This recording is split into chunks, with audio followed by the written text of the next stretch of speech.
Chers amis de la SMA Togo TV, bonjour, bienvenue dans votre émission Gros Plan Église. Encore loin du studio, nous sommes à Awendjelo, à Kara, et nous sommes là pour découvrir la paroisse Saint-Jean-Paul II. Je suis dans cette émission avec le père Alexis, il est curé, son vicaire le père Robert et l'abbé Siméon. Restez avec nous. Merci de votre fidélité. Alors, cher Père, soyez les bienvenus dans cette émission. Merci de nous avoir accueillis chez vous. Merci d'être venu jusqu'à nous. Et vous êtes les bienvenus dans cette paroisse Saint-Jean-Paul d'Awendjelo. Merci, cher Père. Alors, chers téléspectateurs, nous n'allons pas perdre le temps. Les pères vont nous aider à découvrir leur paroisse. Mon père, le nom Saint-Jean-Paul II comme saint patron de la paroisse, qu'est-ce qui a suscité le choix de ce nom? Alors Jean-Paul II fut pape et jusqu'ici l'unique pape qui a visité le Togo. Jean-Paul II est venu au Togo en 1985 et il a séjourné au Togo du 8 au 10 août 1985 et il est venu à Kara. Le 9 août, il a ordonné 11 prêtres et c'était un pape charismatique qui a marqué l'histoire de l'Église. D'abord, le rassemblement des jeunes pour les conduire à rencontrer le Christ, et on se souvient de son premier discours. N'ayez pas peur, ouvrez grandes les portes pour accueillir le Christ, qu'il adressait aux jeunes et qu'il adresse à toute l'Église. Donc, le choix de Jean-Paul II comme saint patron de l'Église est motivé par ce fait qu'il est venu au Togo. Il a marqué l'histoire de l'Église universelle, et dans l'Église du Togo, il est venu au Togo. Déjà, le grand séminaire de Lomé porte le nom Jean-Paul II. Et le curé fondateur de cette église, de cette paroisse, le père Lucas Kobelius, est polonais et il est du même village d'origine que Jean-Paul II. Et comme Jean-Paul II a marqué l'église en invitant tous les chrétiens, et particulièrement les jeunes, les familles, à ouvrir grandes les portes pour accueillir le Christ et à ne pas avoir peur, je pense que cela a été plusieurs des motivations qui ont amené le curé fondateur à proposer à l'ordinaire du lieu le nom Jean-Paul II comme saint patron de cette paroisse qui était en train de naître. Et elle a été créée le 15 août 2011, juste quelques mois après la béatification de Jean-Paul II comme bienheureux Jean-Paul II. Donc, elle est d'abord née comme paroisse bienheureux Jean-Paul II. Merci, cher père, chers téléspectateurs, vous l'avez compris, le pape Jean-Paul II, le seul pape jusqu'ici qui a visité le Togo, il a marqué les esprits des Togolais, ce qui a suscité le choix de ce nom pour l'église d'Awendjelo. Mon père, alors, quel est l'historique? Comment est née l'église, la paroisse Saint-Jean-Paul d'Awendjelo? Alors, ce qui est aujourd'hui connu comme paroisse Saint-Jean-Paul II avait d'abord été un territoire station secondaire de la paroisse Saint-Jean Bosco, tenue par les Salésiens de Don Bosco. Et à l'époque où cette chapelle ici était une station secondaire, elle s'appelait Notre-Dame de la Visitation. Et c'est à partir de cette communauté Notre-Dame de la Visitation, qui était une station secondaire de Don Bosco, qu'est née la paroisse Bienheureux Jean-Paul II. Elle est composée de différentes stations secondaires. Il y a Notre-Dame de l'Assomption, Kwangbasbio, Immaculée Conception, Ceuda, Saint-François d'Assise, Akaïde, Sainte Famille, Ouello, et il y avait notre Saint-Antoine de Padoue de Sumbu, qui il y a 2 ans est devenu paroisse Saint-Antoine de Padoue confiée aux franciscains. Donc aujourd'hui, la paroisse garde comme station secondaire Notre-Dame de l'Assomption, Saint-François d'Assise, Immaculée Conception et Sainte Famille, Ouello. Merci, cher père, pour cette belle historique. Et alors, mon père, parlez-nous du diocèse. Nous savons que c'est le diocèse de Kara, mais comment ça se situe, comment la paroisse se situe par rapport au diocèse? Alors, la paroisse se trouve le diocèse de Kara et elle est limitrophe avec le diocèse de Sokodé. Donc, c'est la première paroisse. Quand vous venez de Lomé pour aller vers le nord, c'est la première paroisse dans laquelle vous entrez pour entrer dans le diocèse de Kara. Et elle se trouve dans le doyenné de Kara Sud. Donc, je vous ai dit qu'elle est née comme paroisse bienheureux Jean-Paul II. Et elle est devenue paroisse Saint-Jean-Paul II juste après la canonisation de Jean-Paul II qui a eu lieu le 27 avril 2014. Merci, cher père. Alors, quelle est la mission de la paroisse Saint-Jean-Paul II? Alors, la paroisse Saint-Jean-Paul II a pour mission l'évangélisation qui est l'invitation des gens à accueillir le Christ et particulièrement comme une paroisse en milieu rural, c'est l'évangélisation auprès des démunis, des ruraux, des agriculteurs, des jeunes, des enfants. Donc, sa fonction essentielle, c'est évangéliser tout ce monde-là et les amener à ouvrir leur cœur pour accueillir le Christ et adhérer au Christ et donner leur vie au Christ.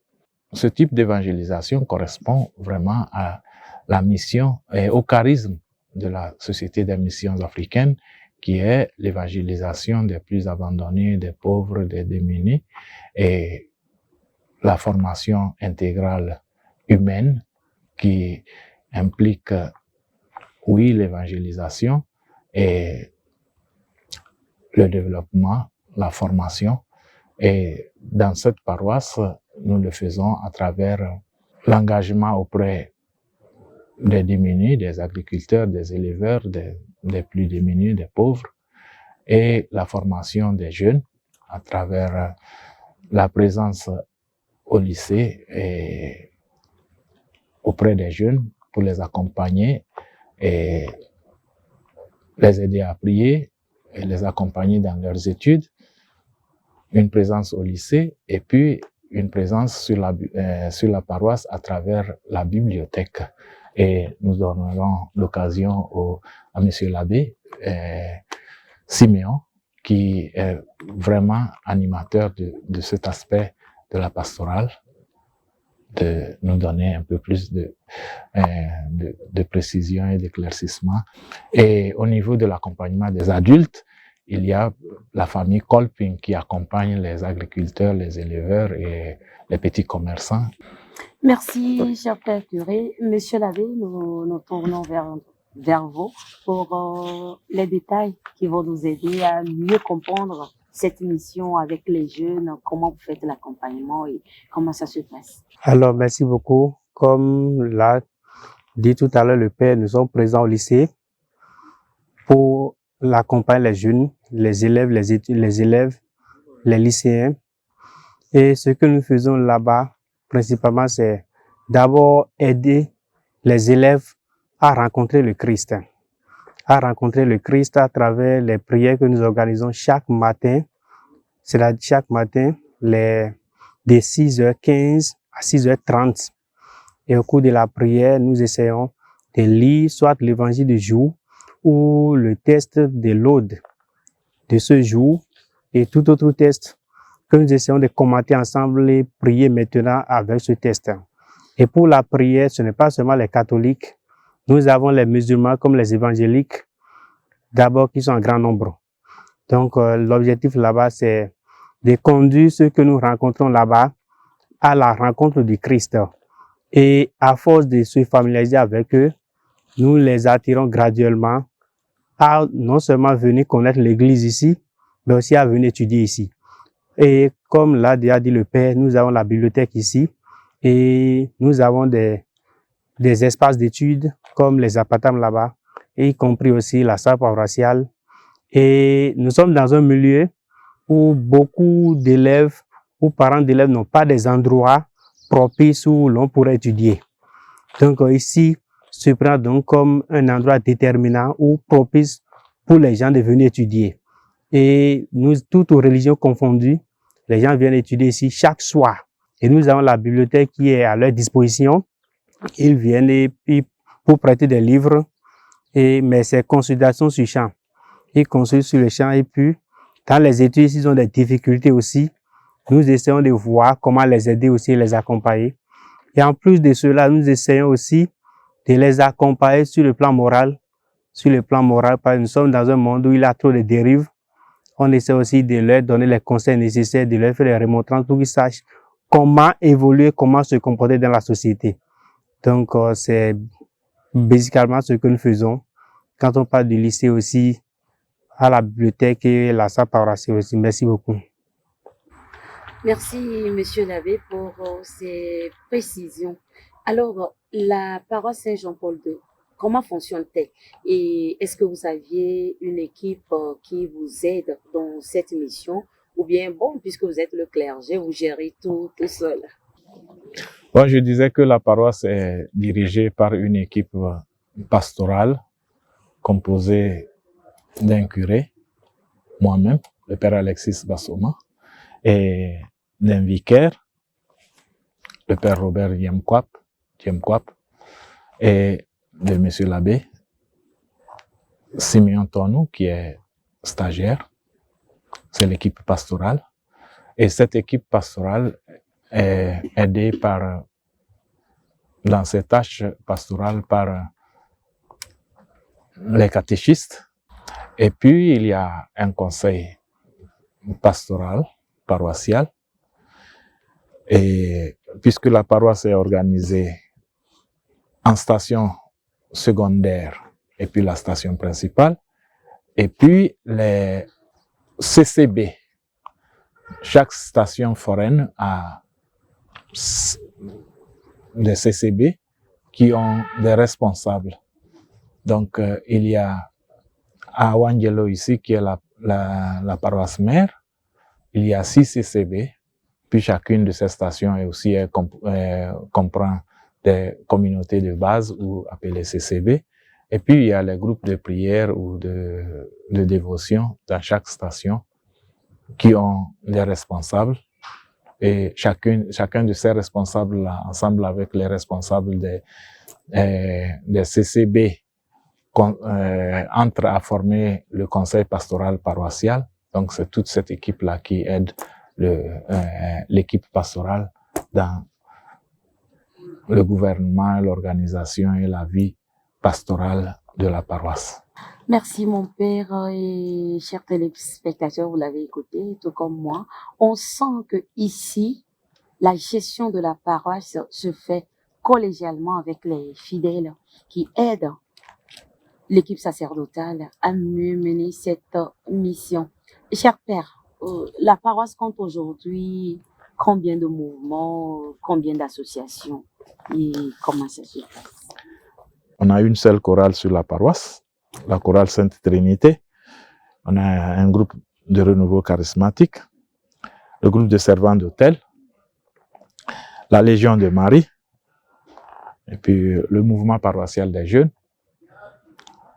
et puis le mouvement des foyers chrétiens, puis la famille Kolping, et les CVAV, et chacun des membres de l'équipe pastorale se chargent de l'animation de l'une ou l'autre de ces associations et collégialement, on se partage les tâches et on se partage les activités et on les anime collégialement. Que ce soit l'un ou l'autre qui est au devant au moment des activités. Bon, nous sommes tous, nous pouvons être là ensemble, mais chacun aussi peut être là au nom de l'équipe. D'accord. Voilà. Merci, cher père. Alors, quels sont vos rapports avec tous ces mouvements? Et est-ce que vraiment vous arrivez à vous entendre? L'ambiance est bonne avec votre accompagnement et tout. Comment ça se passe? Comment ça se passe? Alors, c'est le rapport de pasteur à fidèle et généralement, elle est cordiale et on s'accompagne. Et alors, je voudrais passer la parole au vicaire paroissial. Et alors, cher Père Robert, il semble que vous êtes mieux placé pour nous aider à comprendre et comment vont les rapports entre vous et les mouvements. Bon, comme le dit le curé déjà, il faut dire aussi que les enfants, les jeunes, la jeunesse et les adultes aussi sont vraiment engagés à leur niveau. On ne peut pas aussi généraliser engagement en tant que tel, mais quand même, c'est appréciable.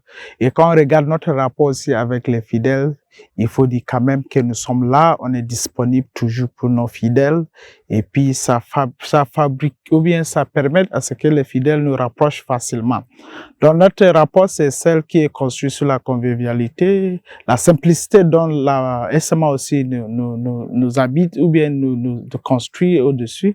Donc, nous sommes vraiment fiers de dire que notre paroisse est basée sur cette convivialité, la simplicité et les attentes entre les fidèles et l'équipe pastorale.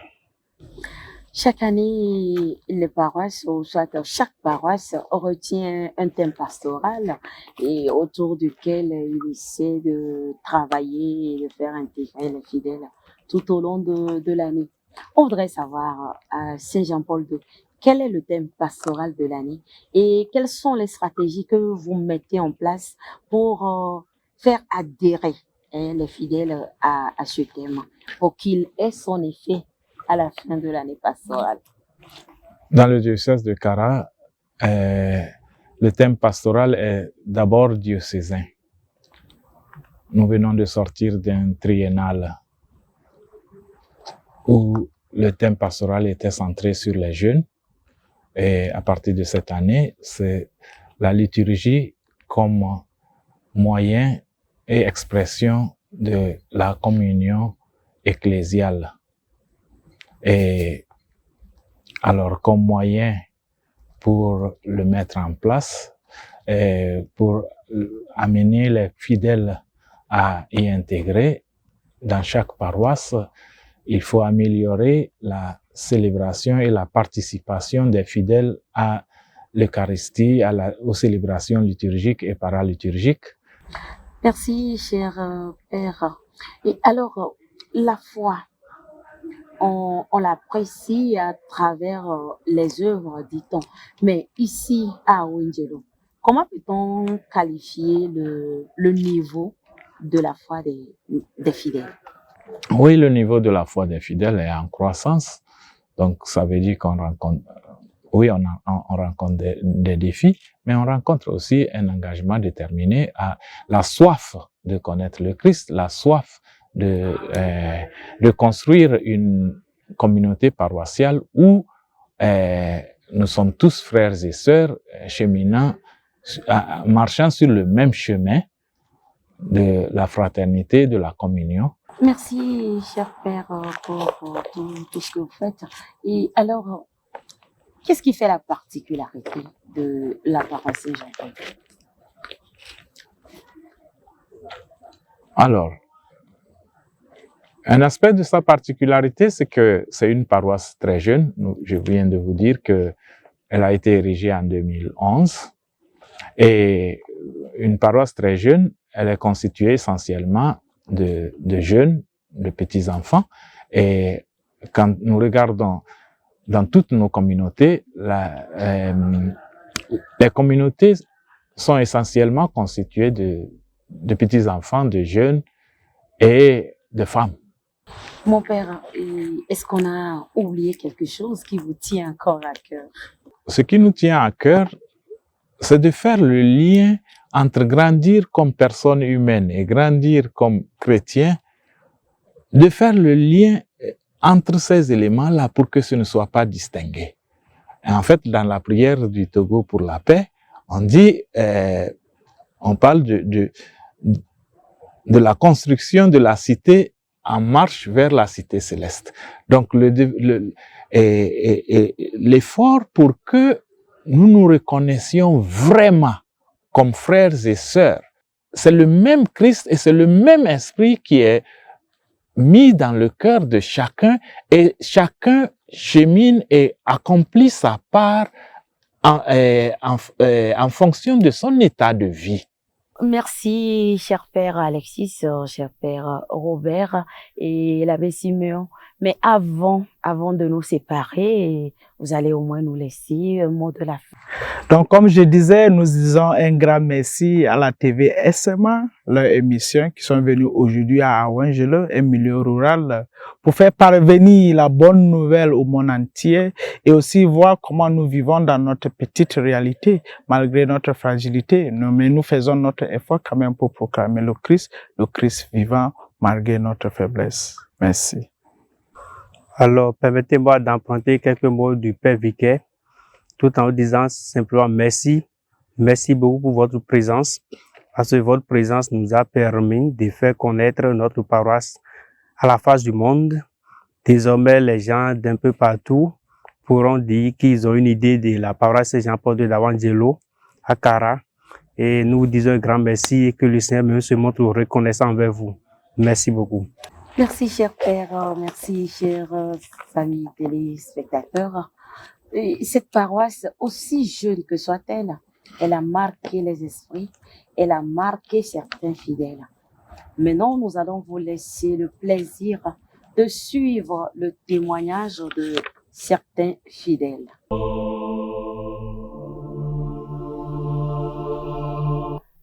J'ai fait ma formation de catéchiste 2002 en 2005.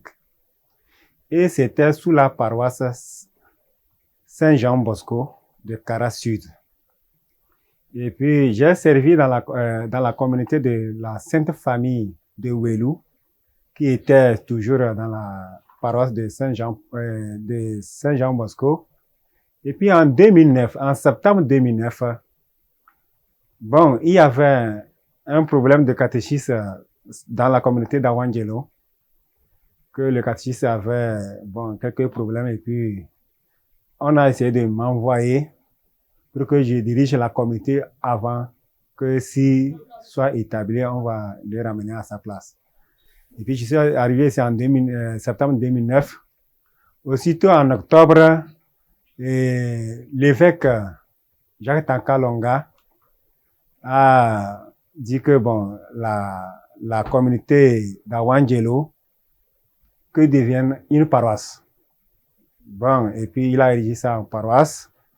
Et puis c'était toujours sur la conduite de la paroisse Saint-Jean-Bosco.